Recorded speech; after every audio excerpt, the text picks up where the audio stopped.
Hello बच्चों, our question is which one is false for glycolysis? Which one is false for glycolysis? पहला है हमारा option substrate level phosphorylation occurs. यहाँ पर substrate level phosphorylation होता है। सबस्ट्रेट लेवल फॉस्फोरिलेशन का मतलब क्या है बेटा कि फॉर्मेशन ऑफ एटीपी जो है, ATP is formed from ADP and a phosphorylated intermediate. phosphorylated intermediate normally क्या है, फॉस्फोरिलेशन में क्या होता है, नॉर्मली होता है कि एटीपी जो है वो एडीपी और आयनिक फॉस्फेट से बनता है, लेकिन सबस्ट्रेट लेवल फॉस्फोरिलेशन से एडीपी और phosphorylated intermediate are used for synthesis of ATP, तो इसी को सबस्ट्रेट लेवल फॉस्फोराइलेशन कहते हैं। और ग्लाइकोलाइसिस के अंदर दो जगह पर ऐसा होता है, 2 स्टेप्स जहां पर ऐसा होता है, ठीक है, जहां एटीपी फॉर्मेशन होती है।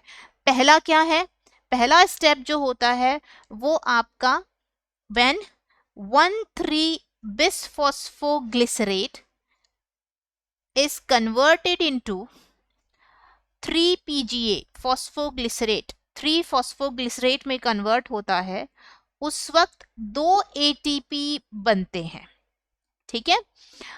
दूसरा स्टेप, फाइनल स्टेप होता है when PEP converts into pyruvate. ये ग्लाइकोलाइसिस का फाइनल स्टेप है। यहां पर भी 2 ATP फॉर्मेशन होती है और दोनों ही जगह पर एडीपी और phosphorylated intermediates are used as a source for synthesis of ATP. ATP synthesis का सोर्स होते हैं, ठीक है।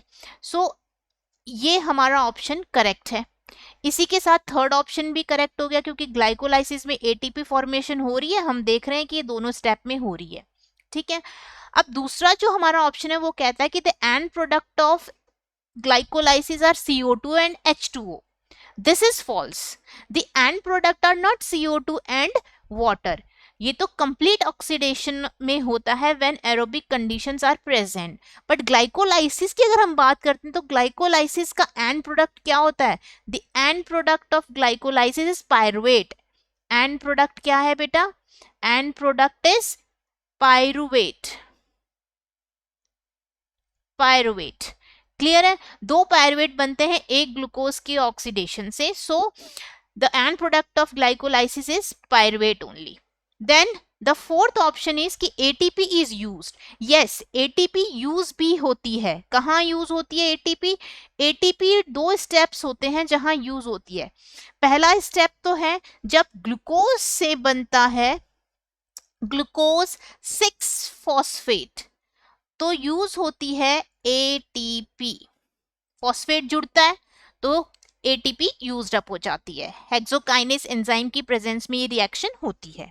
दूसरा है when fructose 6 phosphate is converted or utilize the phosphate of ATP to form the fructose 1,6-bisphosphate। 2 phosphate जुड़ जाते हैं यहाँ पे, तो यहाँ पर भी ATP यूज होती है।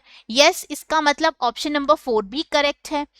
गलत ऑप्शन कौन सा है? Only option number 2, because the end product of glycolysis is not CO2 and water, it is pyruvate always.